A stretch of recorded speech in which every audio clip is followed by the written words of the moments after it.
Hello students, ਮੈਂ ਤੁਹਾਡੀ Punjabi teacher. ਅੱਜ ਆਪਾਂ ਪੰਜਾਬੀ ਪਾਠ ਪੁਸਤਕ ਦਾ ਪਾਠ 9 ਸ਼੍ਰੀ ਹਰਿਮੰਦਰ ਸਾਹਿਬ ਦੀ ਯਾਤਰਾ ਪੜਾਂਗੇ। ਪਾਠ 9 ਸ਼੍ਰੀ ਹਰਿਮੰਦਰ ਸਾਹਿਬ ਦੀ ਯਾਤਰਾ। ਯਾਤਰਾ ਤੋਂ ਭਾਵ ਹੈ ਸਫ਼ਰ। ਸ਼੍ਰੀ ਹਰਿਮੰਦਰ ਸਾਹਿਬ। ਸ਼੍ਰੀ ਹਰਿਮੰਦਰ ਸਾਹਿਬ ਇੱਕ ਗੁਰਦੁਆਰੇ ਦਾ ਨਾਂ ਹੈ। ਇਹ ਪੰਜਾਬ ਦੇ ਅੰਮ੍ਰਿਤਸਰ ਸ਼ਹਿਰ ਦੇ ਵਿੱਚ ਸਥਿਤ ਹੈ। ਇਹ ਸਿੱਖਾਂ ਦਾ ਬਹੁਤ ਪਵਿੱਤਰ ਸਥਾਨ ਹੈ। ਇਹ ਇੱਕ ਸਰੋਵਰ ਦੇ ਵਿੱਚੋਂ ਬਣਿਆ ਹੋਇਆ ਹੈ। ਇਸ ਸਰੋਵਰ ਦੇ ਨਾਂ ਤੇ ਹੀ ਇਸ ਦਾ ਨਾਂ ਪਿਆ ਹੈ। ਇਹ ਜੋ ਸਰੋਵਰ ਹੈ ਸ਼੍ਰੀ ਗੁਰੂ ਰਾਮਦਾਸ ਜੀ ਨੇ ਆਪਣੇ ਹੱਥਾਂ ਦੇ ਨਾਲ ਬਣਵਾਇਆ ਸੀ ਤੇ ਇਸੇ ਸਰੋਵਰ ਦੇ ਨਾਂ ਤੇ ਇਸ ਦਾ ਨਾਮ ਪਿਆ ਤੇ ਇਹ ਸਰੋਵਰ ਦੇ ਵਿੱਚੋਂ ਵਿੱਚ ਦੀ ਬਣਿਆ ਹੋਇਆ ਹੈ। ਤੇ ਹਰਿਮੰਦਰ ਸਾਹਿਬ ਨੂੰ ਸੁਨਹਿਰੀ ਮੰਦਿਰ ਵੀ ਕਹਿੰਦੇ ਹਨ ਕਿਉਂਕਿ ਇਹ ਸੋਨੇ ਦੇ ਨਾਲ ਬਣਿਆ ਹੋਇਆ ਹੈ। ਅੰਦਰੋਂ ਇਹ ਚਿੱਟੇ ਸੰਗਮਰਮਰ ਭਾਵ ਕਿ ਚਿੱਟੇ ਪੱਥਰ ਦੇ ਨਾਲ ਬਣਿਆ ਹੋਇਆ ਹੈ ਤੇ ਬਾਹਰੋਂ ਇਹ ਸੋਨੇ ਦੇ ਨਾਲ ਇਸ ਦੇ ਉੱਤੇ ਸੋਨੇ ਦੀ ਪਰਤ ਚੜੀ ਹੋਈ ਹੈ। ਇਸ ਕਰਕੇ ਇਸ ਨੂੰ ਸੁਨਹਿਰੀ ਮੰਦਿਰ ਵੀ ਕਹਿੰਦੇ ਹਨ। ਤੇ ਇਸ ਦੀ ਜੋ ਨੀਂਹ ਹੈ ਸਿੱਖਾਂ ਦੇ ਪੰਜਵੇਂ ਗੁਰੂ ਸ਼੍ਰੀ ਗੁਰੂ ਅਰਜਨ ਦੇਵ ਜੀ ਨੇ ਪ੍ਰਸਿੱਧ ਮੁਸਲਮਾਨ ਫਕੀਰ ਸਾਈਂ ਮੀਆਂ ਮੀਰ ਜੀ ਤੋਂ ਕਰਵਾਈ ਸੀ। ਸਿੱਖਾਂ ਦੇ ਜੋ ਪੰਜਵੇਂ ਗੁਰੂ ਹੈ ਸ਼੍ਰੀ ਗੁਰੂ ਅਰਜਨ ਦੇਵ ਜੀ, ਉਹਨਾਂ ਨੇ ਇਸ ਗੁਰਦੁਆਰੇ ਦੀ ਨੀਂਹ ਰਖਵਾਈ ਸੀ, ਭਾਵ ਕਿ ਉਹਨਾਂ ਨੇ ਇਸ ਦਾ ਨਕਸ਼ਾ ਬਣਾਇਆ ਤੇ ਇਸ ਨੂੰ ਬਣਵਾਉਣਾ ਸ਼ੁਰੂ ਕੀਤਾ। ਤੇ ਉਹਨਾਂ ਨੇ ਉੱਥੋਂ ਉਸ ਸਮੇਂ ਇੱਕ ਪ੍ਰਸਿੱਧ ਮੁਸਲਮਾਨ ਸੀ ਫਕੀਰ ਸਾਈਂ ਮੀਆਂ ਮੀਰ ਜੀ, ਉਸ ਕੋਲੋਂ ਇਸ ਦੀ ਨੀਂਹ ਰਖਵਾਈ ਸੀ, ਮਤਲਬ ਇਸ ਨੂੰ ਬਣਵਾਉਣਾ ਸ਼ੁਰੂ ਕੀਤਾ ਸੀ। ਅਤੇ ਇਸ ਦੀਆਂ 4 ਦਿਸ਼ਾਵਾਂ ਵਿੱਚ 4 ਦਰਵਾਜ਼ੇ ਰਖਵਾ ਕੇ ਇਸ ਨੂੰ ਸਾਰੇ ਧਰਮਾਂ ਦਾ ਸਾਂਝਾ ਤੀਰਥ ਸਥਾਨ ਐਲਾਨਿਆ ਤੋਂ ਭਾਵ ਹੈ ਘੋਸ਼ਿਤ ਕੀਤਾ ਸੀ। ਇਸ ਦੇ ਮਤਲਬ ਇਸ ਗੁਰਦੁਆਰੇ ਦੇ 4 ਦਰਵਾਜ਼ੇ ਰੱਖੇ ਹਨ, ਜਿਸ ਦਾ ਅਰਥ ਹੈ ਕਿ ਇਹ ਜੋ ਗੁਰਦੁਆਰਾ ਹੈ ਇਹ ਸਾਰੇ ਧਰਮਾਂ ਦਾ ਸਾਂਝਾ ਮਤਲਬ ਕਿ ਸਭ ਦਾ ਇੱਕੋ ਤੀਰਥ ਸਥਾਨ ਹੈ। ਮਤਲਬ ਕਿ ਇੱਥੇ ਕੋਈ ਵੀ ਆ ਸਕਦਾ ਹੈ। ਇਹ ਜ਼ਰੂਰੀ ਨਹੀਂ ਕਿ ਇੱਥੇ ਸਿੱਖ ਹੀ ਆਣਗੇ, ਇੱਥੇ ਮੁਸਲਮਾਨ ਵੀ ਆ ਸਕਦੇ ਆ, ਇੱਥੇ ਹਿੰਦੂ ਵੀ ਆ ਸਕਦੇ ਆ, ਕੋਈ ਵੀ ਇੱਥੇ ਆ ਸਕਦਾ ਹੈ। ਸਾਂਝਾ ਤੀਰਥ ਸਥਾਨ ਹੁੰਦਾ ਧਾਰਮਿਕ ਸਥਾਨ। ਉਹਨਾਂ ਨੇ ਸ਼੍ਰੀ ਗੁਰੂ ਅਰਜਨ ਦੇਵ ਜੀ ਨੇ ਹੀ ਇੱਥੇ ਗੁਰੂ ਗ੍ਰੰਥ ਸਾਹਿਬ ਜੀ ਦਾ ਪ੍ਰਕਾਸ਼ ਕਰਵਾਇਆ ਤੇ ਉਹਨਾਂ ਨੇ ਸ਼੍ਰੀ ਗੁਰੂ ਗ੍ਰੰਥ ਸਾਹਿਬ ਜੀ ਦਾ ਪ੍ਰਕਾਸ਼ ਤੋਂ ਭਾਵ ਹੁੰਦਾ ਹੈ ਕਿ ਆਪਾਂ ਸ਼੍ਰੀ ਗੁਰੂ ਗ੍ਰੰਥ ਸਾਹਿਬ ਮਤਲਬ ਕਿ ਉਹਨਾਂ ਨੂੰ ਉੱਥੇ ਰੱਖਣਾ, ਉਹਨੂੰ ਕਹਿੰਦੇ ਆ ਸ਼੍ਰੀ ਗੁਰੂ ਗ੍ਰੰਥ ਸਾਹਿਬ ਦਾ ਪ੍ਰਕਾਸ਼। ਸ਼੍ਰੀ ਗੁਰੂ ਅਰਜਨ ਦੇਵ ਜੀ ਨੇ ਇਹ ਕੰਮ ਜੋ ਸ਼੍ਰੀ ਗੁਰੂ ਗ੍ਰੰਥ ਸਾਹਿਬ ਦਾ ਪ੍ਰਕਾਸ਼ ਕਰਵਾਇਆ ਉਹ ਬਾਬਾ ਬੁੱਢਾ ਜੀ ਕੋਲੋਂ ਕਰਵਾਇਆ ਸੀ। ਬਾਬਾ ਬੁੱਢਾ ਜੀ ਜਦੋਂ ਸ਼੍ਰੀ ਗੁਰੂ ਜਦੋਂ ਹਰਿਮੰਦਰ ਸਾਹਿਬ ਜੀ ਦਾ ਨਿਰਮਾਣ ਹੋ ਰਿਹਾ ਸੀ, ਹਰਿਮੰਦਰ ਸਾਹਿਬ ਬਣ ਰਿਹਾ ਸੀ, ਉਦੋਂ ਬਾਬਾ ਬੁੱਢਾ ਜੀ ਵੀ ਉੱਥੇ ਸੇਵਾ ਕਰਦੇ ਸਨ ਤੇ ਨਿਗਰਾਨੀ ਵੀ ਪੂਰੀ ਰੱਖਦੇ ਸਨ। ਇਸ ਕਰਕੇ ਗੁਰੂ ਅਰਜਨ ਦੇਵ ਜੀ ਨੇ ਉਹਨਾਂ ਦੇ ਹੱਥੋਂ ਹੀ ਉਹਨਾਂ ਦਾ ਮਤਲਬ ਕਿ ਗੁਰੂ ਗ੍ਰੰਥ ਸਾਹਿਬ ਦਾ ਪ੍ਰਕਾਸ਼ ਕਰਵਾਇਆ ਤੇ ਉੱਥੋਂ ਦੇ ਮੁੱਖ ਗ੍ਰੰਥੀ ਵੀ ਬਾਬਾ ਬੁੱਢਾ ਜੀ ਨੂੰ ਹੀ ਬਣਾਇਆ।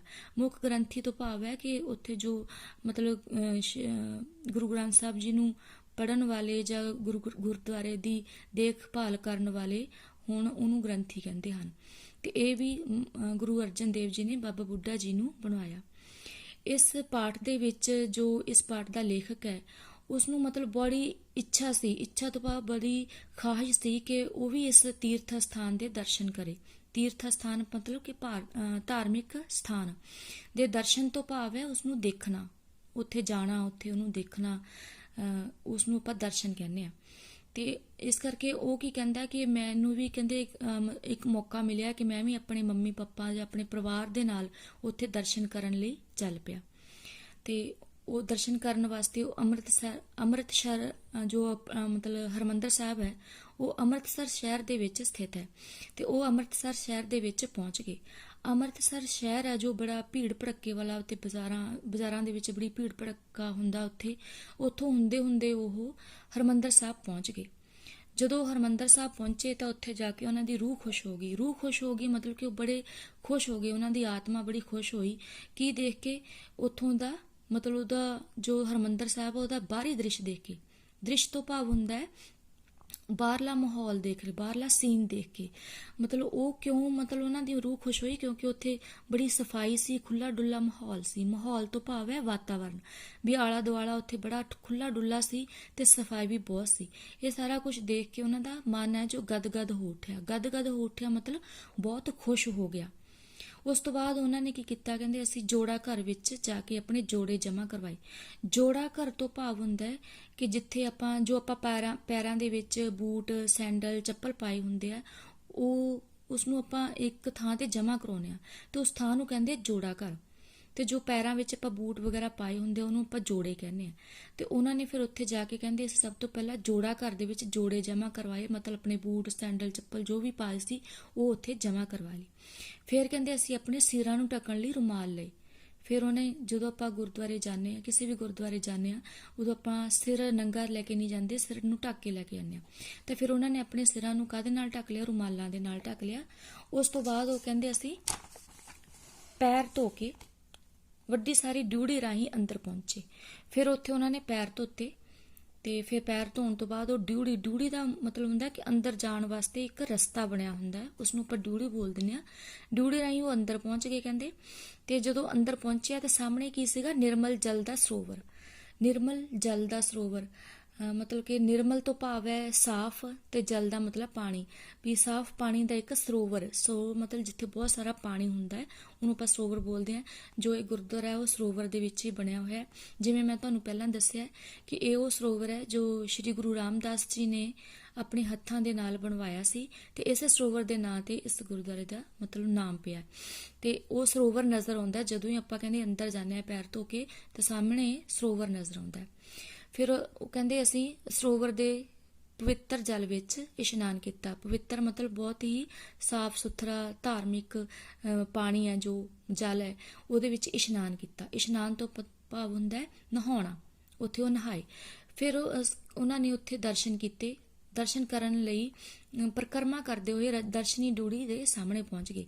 ਪਰਿਕਰਮਾ ਤੋਂ ਭਾਵ ਹੈ ਸਰੋਵਰ ਦੇ ਆਲੇ ਦੁਆਲੇ ਮਤਲਬ ਘੁੰਮਣਾ। ਉਹਦੇ ਮਤਲਬ ਸਰੋਵਰ ਦੇ ਜੋ ਸਰੋਵਰ ਹੈ ਉਹਦੇ ਆਲੇ ਦੁਆਲੇ ਘੁੰਮਦੇ ਘੁੰਮਦੇ ਉਹ ਕਿੱਥੇ ਚਲੇ ਗਏ? ਦਰਸ਼ਨੀ ਡਿਊਰੀ। ਦਰਸ਼ਨੀ ਡਿਊਰੀ ਮਤਲਬ ਕਿ ਜਿੱਥੇ ਦਰਸ਼ਨ ਕਰਨ ਵਾਸਤੇ ਸ਼੍ਰੀ ਗੁਰੂ ਗ੍ਰੰਥ ਸਾਹਿਬ ਦਾ ਜਿੱਥੇ ਪ੍ਰਕਾਸ਼ ਹੈ ਉਹਨੂੰ ਦੇਖਣ ਵਾਸਤੇ ਵੀ ਇੱਕ ਡਿਊੜੀ ਬਣੀ ਹੋਈ ਹੈ, ਉਹਨੂੰ ਦਰਸ਼ਨੀ ਡਿਊੜੀ ਕਹਿੰਦੇ ਆ। ਦਰਸ਼ਨੀ ਡਿਊੜੀ ਦੇ ਸਾਹਮਣੇ ਪਹੁੰਚ ਗਏ, ਮਤਲਬ ਉੱਥੇ ਸਰੋਵਰ ਦੇ ਆਲੇ ਦੁਆਲੇ ਘੁੰਮਦੇ ਘੁੰਮਦੇ ਉਹ ਉੱਥੇ ਪਹੁੰਚ ਗਏ। ਦਰਸ਼ਨ ਡਿਊੜੀ ਦੇ ਬਾਹਰ ਸ਼ਰਧਾਲੂ ਦੀਆਂ ਲੰਮੀਆਂ ਲੰਮੀਆਂ ਲਾਈਨਾਂ ਲੱਗੀਆਂ ਹੋਈਆਂ ਸਨ। ਹਰਿਮੰਦਰ ਸਾਹਿਬ ਦੇ ਵਿੱਚ ਪੰਜਾਬ ਦੇ ਲੋਕ, ਭਾਰਤ ਦੇ ਲੋਕ ਤੇ ਬਾਹਰਲੇ ਦੇਸ਼ਾਂ ਦੇ ਲੋਕ ਵੀ ਦਰਸ਼ਨ ਕਰਨ ਵਾਸਤੇ ਆਉਂਦੇ ਹਨ। ਤੇ ਇਸ ਕਰਕੇ ਉੱਥੇ ਕੀ ਬਹੁਤ ਲੰਮੀਆਂ ਲੰਮੀਆਂ ਲਾਈਨਾਂ ਲੱਗੀਆਂ ਹੁੰਦੀਆਂ ਹਨ ਗੁਰੂ ਗ੍ਰੰਥ ਸਾਹਿਬ ਜੀ ਦੇ ਦਰਸ਼ਨ ਕਰਨ ਵਾਸਤੇ, ਤੇ ਇਸ ਕਰਕੇ ਉਹ ਵੀ ਲੰਮੀਆਂ ਲੰਮੀਆਂ ਲਾਈਨਾਂ ਵਿੱਚ ਲੱਗ ਗਏ। ਫਿਰ ਉਹਨਾਂ ਨੇ ਉੱਥੋਂ ਕੜਾਹ ਪ੍ਰਸ਼ਾਦ ਦੀ ਦੇਗ ਲਈ। ਕੜਾਹ ਪ੍ਰਸ਼ਾਦ ਦੀ ਦੇਗ ਤੋਂ ਭਾਵ ਹੈ ਕਿ ਉਹਨਾਂ ਨੇ ਪ੍ਰਸ਼ਾਦ ਲਿਆ, ਜੋ ਉੱਥੇ ਕੜਾਹ ਦਾ ਪ੍ਰਸ਼ਾਦ ਬਣਿਆ ਉਹਨੂੰ ਆਪਾਂ ਦੇਗ ਬੋਲਦੇ ਹਾਂ। ਉਹ ਲਾਈਨਾਂ ਵਿੱਚ ਖੜੋ ਕੇ ਉਹਨਾਂ ਨੇ ਲਈ। ਲਾਈਨਾਂ ਲੱਗੀਆਂ ਹੋਈਆਂ ਸਨ, ਉਹਨਾਂ ਲਾਈਨਾਂ ਵਿੱਚ ਖੜ ਕੇ ਕੜਾਹ ਪ੍ਰਸ਼ਾਦ ਲਿਆ। ਤੇ ਫਿਰ ਕਹਿੰਦੇ ਕੁਝ ਹੀ ਥੋੜੇ ਦੇਰ ਬਾਅਦ ਹੀ ਉਹ ਕੀ ਸੀਗੇ? ਗੁਰੂ ਸਾਹਿਬ ਦੇ ਚਰਨਾਂ ਵਿੱਚ ਬੈਠੇ ਸਨ। ਗੁਰੂ ਸਾਹਿਬ ਦੇ ਚਰਨਾਂ ਵਿੱਚ ਬੈਠਣ ਤੋਂ ਭਾਵ ਹੈ ਕਿ ਜਿੱਥੇ ਗੁਰੂ ਗ੍ਰੰਥ ਸਾਹਿਬ ਜੀ ਦਾ ਪ੍ਰਕਾਸ਼ ਹੈ ਉੱਥੇ ਉਹ ਪਹੁੰਚ ਗਏ, ਉੱਥੇ ਉਹ ਬੈਠ ਗਏ ਜਾ ਕੇ। ਉੱਥੇ ਗੁਰਬਾਣੀ ਦਾ ਕੀਰਤਨ ਚੱਲ ਰਿਹਾ ਸੀ। ਗੁਰਬਾਣੀ ਦਾ ਭਾਵ ਹੈ ਗੁਰੂ ਦੀ ਬਾਣੀ ਦਾ ਕੀਰਤਨ ਚੱਲ ਰਿਹਾ ਸੀ, ਮਤਲਬ ਉਹਨੂੰ ਗਾ ਕੇ ਸਾਜ਼ਾਂ ਦੇ ਨਾਲ ਰਾਗਾਂ ਦੇ ਵਿੱਚ ਗਾ ਕੇ ਸੁਣਾਇਆ ਜਾ ਰਿਹਾ ਸੀ। ਅਸੀਂ ਥੋੜੀ ਦੇਰ ਬਹਿ ਕੇ ਕੀਰਤਨ ਸੁਣਿਆ। ਉਹਨਾਂ ਨੇ ਵੀ ਕਹਿੰਦੇ ਉੱਥੇ ਕੀਰਤਨ ਸੁਣਿਆ, ਥੋੜਾ ਚਿਰ ਬੈਠ ਕੇ ਕੀਰਤਨ ਸੁਣਿਆ, ਤੇ ਫਿਰ ਕੜਾਹ ਪ੍ਰਸ਼ਾਦ ਦੀ ਦੇਗ ਚੜਾਈ ਤੇ ਬਾਹਰ ਆ ਗਏ। ਉਸ ਤੋਂ ਬਾਅਦ ਉਹਨਾਂ ਨੇ ਕੜਾਹ ਪ੍ਰਸ਼ਾਦ ਜੋ ਉਹਨਾਂ ਨੇ ਲਿਆ ਸੀ ਉਹ ਉੱਥੇ ਚੜਾਇਆ ਜਾਂਦਾ, ਉਹ ਚੜਾ ਕੇ ਤੇ ਉਹ ਬਾਹਰ ਆ ਗਏ। ਇੱਥੋਂ ਹੀ ਕਹਿੰਦੇ ਅਸੀਂ ਫਿਰ ਉਹਨਾਂ ਨੂੰ ਬਹੁਤ ਜ਼ਿਆਦਾ ਭੁੱਖ ਲੱਗੀ ਹੋਈ ਸੀ, ਇਸ ਕਰਕੇ ਉਹ ਲੰਗਰ ਹਾਲ ਦੇ ਵਿੱਚ ਚਲੇ ਗਏ। ਉੱਥੇ ਇੱਕ ਬਹੁਤ ਵੱਡਾ ਲੰਗਰ ਹਾਲ ਹੈ ਹਰਿਮੰਦਰ ਸਾਹਿਬ ਦੇ ਵਿੱਚ, ਜਿਸ ਦਾ ਨਾਮ ਹੈ ਗੁਰੂ ਰਾਮਦਾਸ ਲੰਗਰ ਹਾਲ। ਗੁਰੂ ਰਾਮਦਾਸ ਲੰਗਰ ਹਾਲ। ਉੱਥੇ ਉਹ ਪਹੁੰਚ ਗਏ, ਗੁਰੂ ਰਾਮਦਾਸ ਲੰਗਰ ਹਾਲ ਦੇ ਵਿੱਚ ਪਹੁੰਚ ਗਏ ਲੰਗਰ ਛਕਣ ਵਾਸਤੇ। ਲੰਗਰ ਤੋਂ ਭਾਵ ਹੈ ਕਿ ਗੁਰਦੁਆਰੇ ਦੇ ਵਿੱਚ ਜੋ ਵੀ ਬਣਿਆ ਹੁੰਦਾ ਹੈ, ਚਾਹੇ ਰੋਟੀ ਹੈ, ਦਾਲ ਹੈ, ਚਾਹ ਹੈ, ਚਾਹੇ ਖੀਰ ਹੈ, ਚਾਹੇ ਕੁਝ ਵੀ ਬਣਿਆ, ਉਹ ਲੰਗਰ ਹੀ ਹੁੰਦਾ। ਤੇ ਲੰਗਰ ਹਾਲ ਦੇ ਵਿੱਚ ਚਲੇ ਗਏ। ਉਹਨਾਂ ਨੂੰ ਭੁੱਖ ਲੱਗੀ ਹੋਈ ਸੀ ਤੇ ਉੱਥੇ ਚਲੇ ਗਏ। ਜਦੋਂ ਉੱਥੇ ਪਹੁੰਚੇ ਤਾਂ ਉਹਨਾਂ ਨੇ ਦੇਖਿਆ ਕਿ ਉੱਥੇ ਬਹੁਤ ਸਾਰੇ ਹਜ਼ਾਰਾਂ ਹੀ ਸ਼ਰਧਾਲੂ ਤੋਂ ਭਾਵ ਹੁੰਦਾ ਹੈ ਸ਼ਰਧਾ ਰੱਖਣ ਵਾਲੇ, ਮੰਨਣ ਵਾਲੇ ਲੋਕ ਲੰਗਰ ਛਕ ਰਹੇ ਸਨ। ਲੰਗਰ ਛਕਣ ਤੋਂ ਭਾਵ ਹੈ ਲੰਗਰ ਖਾ ਰਹੇ ਸਨ। ਤੇ ਉੱਥੇ ਮਤਲਬ ਕਿ ਬਹੁਤ ਲੋਕ ਮਤਲਬ ਸਾਰਾ ਦਿਨ ਹੀ 24 ਘੰਟੇ ਹੀ ਲੰਗਰ ਚੱਲਦਾ ਰਹਿੰਦਾ ਹੈ, ਤੇ ਸ਼ਰਧਾਲੂ ਲੰਗਰ ਛਕਦੇ ਰਹਿੰਦੇ ਹਨ। ਤੇ ਉੱਥੇ ਵੀ ਕਹਿੰਦੇ ਇੰਨੀ ਸਫਾਈ ਤੇ ਸ਼ਾਂਤੀ ਸੀ। ਸਫਾਈ ਸੀ ਮਤਲਬ ਕੋਈ ਇੱਧਰ ਉੱਧਰ ਕੂੜਾ ਕਰਕਟ ਜਾਂ ਕੋਈ ਦਾਲਾ ਡੁੱਲਿਆ ਜਾਂ ਕੋਈ ਚਾਹ ਡੁੱਲੀ ਹੋਈ ਇਸ ਤਰ੍ਹਾਂ ਨਹੀਂ ਸੀ। ਪੂਰੀ ਸਫਾਈ ਸੀ ਤੇ ਸ਼ਾਂਤੀ ਸੀ। ਸ਼ਾਂਤੀ ਤੋਂ ਭਾਵ ਚੁੱਪਚਾਪ ਸੀ। ਜੋ ਲੋਕ ਆ ਉਹ ਬੜੀ ਸ਼ਾਂਤੀ ਦੇ ਨਾਲ ਚੁੱਪਚਾਪ ਹੋ ਕੇ ਲੰਗਰ ਛਕ ਰਹੇ ਸਨ, ਰੋਲਾ ਨਹੀਂ ਪਾ ਰਹੇ ਸਨ। ਤੇ ਇਹ ਸਾਰਾ ਕੁਝ ਦੇਖ ਕੇ ਕਹਿੰਦੇ ਸਾਡਾ ਮਨ ਖੁਸ਼ ਹੋ ਗਿਆ। ਅਸੀਂ ਵੀ ਕਹਿੰਦੇ ਬੜੇ ਪਿਆਰ ਦੇ ਨਾਲ ਲੰਗਰ ਛਕਿਆ ਤੇ ਬਾਹਰ ਆ ਗਏ। ਫਿਰ ਉਹਨਾਂ ਨੇ ਲੰਗਰ ਛਕਿਆ, ਲੰਗਰ ਖਾਧਾ ਤੇ ਬਾਹਰ ਆ ਗਏ। ਜਦੋਂ ਬਾਹਰ ਆਏ ਤਾਂ ਉਹ ਫਿਰ ਉੱਥੇ ਹੀ ਸਨ ਜਿੱਥੋਂ ਉਹ ਅੰਦਰ ਗਏ ਸਨ, ਮਤਲਬ ਕਿ ਪਰਿਕਰਮਾ ਵਿੱਚ ਖੜੇ ਸੀ। ਪਰਿਕਰਮਾ ਮਤਲਬ ਸਰੋਵਰ ਦਾ ਆਲਾ ਦੁਆਲਾ, ਉੱਥੇ ਹੀ ਉਹ ਆ ਗਏ। ਤੇ ਉਸਦੇ ਅਸੀਂ ਪਰਿਕਰਮਾ ਵਿੱਚ ਗੁਰਦੁਆਰਾ ਅਕਾਲ ਤਖਤ, ਜੋ ਸਰੋਵਰ ਦਾ ਆਲਾ ਦੁਆਲਾ, ਉੱਥੇ ਵੀ ਗੁਰਦੁਆਰੇ ਬਣੇ ਹੋਏ ਹਨ, ਜਿਵੇਂ ਕਿ ਅਕਾਲ ਤਖਤ, ਗੁਰਦੁਆਰਾ ਅਕਾਲ ਤਖਤ ਸਾਹਿਬ, ਬਾਬਾ ਅਟਲ ਸਾਹਿਬ, ਦੁੱਖ ਭੰਜਨੀ ਬੇਰੀ। ਇਹ ਦੁੱਖ ਭੰਜਨੀ ਬੇਰੀ ਉੱਥੇ ਬਹੁਤ ਮਤਲਬ ਪੂਜਨਯੋਗ ਹੈ। ਮਤਲਬ ਉੱਥੇ ਬੜਾ ਲੋਕ ਸ਼ਰਧਾ ਦੇ ਨਾਲ ਉੱਥੇ ਵੀ ਦਰਸ਼ਨ ਕਰਨ ਜਾਂਦੇ ਹਨ। ਇਹ ਦੁੱਖ ਭੰਜਨੀ ਬੇਰੀ ਆਦਿ ਦੇ ਦਰਸ਼ਨ ਕੀਤੇ, ਉਹਨਾਂ ਨੇ ਵੀ ਉੱਥੇ ਦਰਸ਼ਨ ਕੀਤੇ। ਕਿਹਾ ਜਾਂਦਾ ਹੈ ਕਿ ਇੱਕ ਪੁਰਾਣੇ ਸਮੇਂ ਦੇ ਵਿੱਚ ਇੱਕ ਬਾਪ ਨੇ, ਇੱਕ ਪਿਤਾ ਨੇ ਆਪਣੀ ਬੇਟੀ ਦਾ ਵਿਆਹ ਹੈ ਜੋ ਇੱਕ ਅਜਿਹੇ ਆਦਮੀ ਨਾਲ ਕਰ ਦਿੱਤਾ ਜੋ ਕਿ ਕੋਹੜੀ ਸੀ। ਕੋਹੜੀ ਤੋਂ ਭਾਵ ਹੈ ਕਿ ਇੱਕ ਬਿਮਾਰੀ ਹੁੰਦੀ ਹੈ, ਕੋਹੜ ਦੀ ਇੱਕ ਬਿਮਾਰੀ ਹੁੰਦੀ ਹੈ ਜੋ ਕਿ ਸਾਰੇ ਸਰੀਰ ਨੂੰ ਗਾਲ ਦਿੰਦੀ ਹੈ। ਤੇ ਉਸਨੇ ਆਪਣੀ ਬੇਟੀ ਦਾ ਵਿਆਹ ਉਸ ਕੋਹੜੀ ਆਦਮੀ ਦੇ ਨਾਲ ਕਰ ਦਿੱਤਾ। ਤੋ ਜੋ ਬੇਟੀ ਸੀ ਉਸਦੀ, ਉਹ ਬੜੀ ਧਾਰਮਿਕ ਖਿਆਲਾਂ ਵਾਲੀ ਸੀ। ਉਸਨੇ ਸੋਚਿਆ ਕਿ ਜਿਵੇਂ ਪ੍ਰਮਾਤਮਾ ਸਾਰੇ ਲੋਕਾਂ ਨੂੰ ਰੋਟੀ ਪਾਣੀ ਦੇ ਰਿਹਾ, ਉਹਨਾਂ ਨੂੰ ਪਾਲ ਰਿਹਾ, ਉਵੇਂ ਹੀ ਇਸ ਕੋਹੜੀ ਬੰਦੇ ਨੂੰ ਵੀ ਰੱਬ ਪਾਲੇਗਾ। ਉਸਨੇ ਉਸਨੂੰ ਆਪਣਾ ਪਤੀ ਸਵੀਕਾਰ ਕੀਤਾ ਤੇ ਉਹ ਧਾਰਮਿਕ ਖਿਆਲਾਂ ਵਾਲੀ ਸੀ। ਇੱਕ ਵਾਰੀ ਕੀ ਹੋਇਆ ਕਿ ਉਹ ਇਸ ਬੇਰੀ ਦੇ ਕੋਲ ਆਂਦੀ ਹੈ ਤੇ ਉਹਦੇ ਵਿੱਚ ਮਤਲਬ ਕਿ ਉੱਥੇ ਉਹ ਆਪਣੇ ਪਤੀ ਨੂੰ ਬਿਠਾ ਕੇ ਆਪ ਰੋਟੀ ਲੈਣ ਵਾਸਤੇ ਚਲੀ ਜਾਂਦੀ ਹੈ। ਜਦੋਂ ਉਹਦਾ ਪਤੀ ਉੱਥੇ ਬੈਠਾ ਹੁੰਦਾ ਤਾਂ ਉਹ ਦੇਖਦਾ ਕਿ ਸਰੋਵਰ ਦੇ ਵਿੱਚ ਕੁਝ ਕਾਂ ਆਉਂਦੇ ਆ, ਕਾਲੇ ਰੰਗ ਦੇ ਕਾਂ। ਜੋ ਕਾਂ ਹੁੰਦੇ ਆ ਉਹਨਾਂ ਦਾ ਰੰਗ ਕਾਲਾ ਹੁੰਦਾ, ਉਹ ਪਾਣੀ ਦੇ ਵਿੱਚ ਜਾਂਦੇ ਹਨ ਤੇ ਜਦੋਂ ਬਾਹਰ ਆਉਂਦੇ ਹਨ ਤਾਂ ਚਿੱਟੇ ਰੰਗ ਦੇ ਹੋ ਕੇ ਨਿਕਲਦੇ ਹਨ।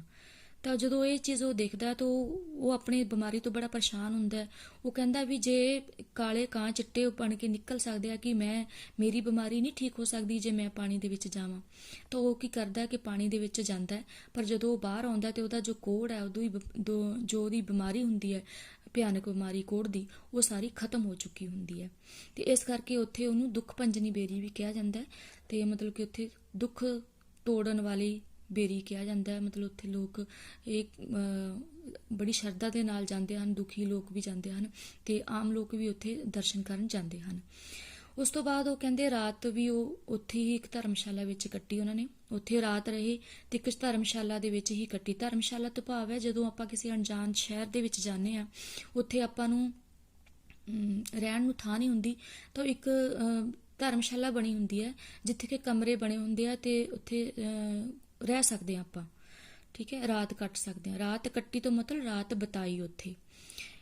ਸਾਡੀ ਇਹ ਯਾਤਰਾ ਇੰਨੀ ਵਧੀਆ ਰਹੀ ਕਿ ਮਨ ਖੁਸ਼ ਹੋ ਗਿਆ। ਤੇ ਉਹ ਕਹਿੰਦਾ ਕਿ ਅਸੀਂ ਜੋ ਹਰਿਮੰਦਰ ਸਾਹਿਬ ਦੇ ਦਰਸ਼ਨ ਕਰਨ ਗਏ ਸੀ, ਇਹ ਯਾਤਰਾ ਜੋ ਹੈ ਇਹ ਸਾਡੀ ਬਹੁਤ ਹੀ ਵਧੀਆ ਰਹੀ ਤੇ ਸਾਡਾ ਜੋ ਮਨ ਹੈ ਉਹ ਬਹੁਤ ਖੁਸ਼ ਹੋ ਗਿਆ ਯਾਤਰਾ ਕਰਕੇ। ਇਸ ਧਾਰਮਿਕ ਸਥਾਨ ਦੇ ਯਾਤਰਾ ਕਰਕੇ ਉਹਨਾਂ ਦਾ ਮਨ ਬਹੁਤ ਖੁਸ਼ ਹੋ ਗਿਆ। ਤੇ ਇਹ ਸੀ ਬੱਚਿਓ ਹਰਿਮੰਦਰ ਸਾਹਿਬ ਬਾਰੇ ਦੱਸਿਆ ਕਿ ਹਰਿਮੰਦਰ ਸਾਹਿਬ ਕੀ ਹੈ ਤੇ ਉੱਥੇ ਆਪਾਂ ਕਿਵੇਂ ਜਾਂਦੇ ਹਾਂ, ਠੀਕ ਹੈ। ਜੋੜੇ ਘਰ ਵਿੱਚ ਜੋੜੇ ਜਮ੍ਹਾਂ ਕਰਵਾਉਂਦੇ ਆ, ਫਿਰ ਰੁਮਾਲ ਨਾਲ ਸਿਰ ਢੱਕਦੇ ਆ, ਪੈਰ ਧੋਂਦੇ ਆ, ਫਿਰ ਉੱਥੇ ਇਸ਼ਨਾਨ ਵੀ ਕਰਦੇ ਆ ਤੇ ਫਿਰ ਜਾ ਕੇ ਉੱਥੇ ਆਪਾਂ ਦਰਸ਼ਨ ਕਰਦੇ ਆ ਗੁਰੂ ਗ੍ਰੰਥ ਸਾਹਿਬ ਜੀ ਦਾ ਜਿੱਥੇ ਪ੍ਰਕਾਸ਼ ਆ ਉੱਥੇ ਪਹੁੰਚਦੇ ਆ। ਕੀਰਤਨ ਚੱਲ ਰਿਹਾ ਹੁੰਦਾ, ਲੰਗਰ ਘਰ ਦੇ ਵਿੱਚ ਲੰਗਰ ਛਕਿਆ ਜਾਂਦਾ ਹੈ ਪੂਰੀ ਸ਼ਰਧਾ ਦੇ ਨਾਲ। ਤੇ ਫਿਰ ਉਹ ਉੱਥੇ ਕਈ ਗੁਰਦੁਆਰੇ ਬਣੇ ਹੋਏ ਹਨ ਜੋ ਕਿ ਪੂਰੀ ਸ਼ਰਧਾ ਦੇ ਨਾਲ ਲੋਕ ਉੱਥੇ ਦਰਸ਼ਨ ਕਰਨ ਜਾਂਦੇ ਹਨ। ਤੇ ਉੱਥੇ ਮਤਲਬ ਕਿ ਇਸ ਤਰ੍ਹਾਂ ਦੁੱਖ ਭੰਜਨੀ ਬੇਰੀ ਹੈ, ਉੱਥੇ ਵੀ ਲੋਕ ਬੜੀ ਦਰਸ਼ਨ ਕਰਨ ਜਾਂਦੇ ਹਨ। ਇਸ ਤਰ੍ਹਾਂ ਉਹਨਾਂ ਨੇ ਵੀ ਇਹਨਾਂ ਸਾਰੀ ਚੀਜ਼ ਮਤਲਬ ਸਾਰੇ ਸਥਾਨਾਂ ਦੇ ਦਰਸ਼ਨ ਕੀਤੇ ਤੇ ਇਸ ਕਰਕੇ ਉਹਨਾਂ ਦਾ ਮਨ ਬੜਾ ਖੁਸ਼ ਸੀ ਇਹ ਯਾਤਰਾ ਕਰਕੇ। ਤਾਂ ਬੱਚਿਓ ਇਹ ਪਾਠ 9 ਹਰਿਮੰਦਰ ਸਾਹਿਬ ਦੀ ਯਾਤਰਾ, ਤੁਸੀਂ ਇਸ ਨੂੰ ਦੁਬਾਰਾ ਪੜ੍ਹਨਾ ਹੈ ਤੇ ਇਸ ਦੇ ਜੋ ਔਖੇ ਸ਼ਬਦ ਹੈ ਉਹਨਾਂ ਦੇ ਅਰਥ ਪਿੱਛੇ ਦਿੱਤੇ ਹੋਏ ਹੈ। ਆਪ ਦੇਖੋ ਇੱਥੋਂ ਤੁਸੀਂ ਪੜ੍ਹ ਕੇ ਇਹਨਾਂ ਨੂੰ ਇਸ ਪਾਠ ਨੂੰ ਦੁਬਾਰਾ ਪੜ੍ਹਨਾ ਹੈ, ਠੀਕ ਹੈ। ਧੰਨਵਾਦ।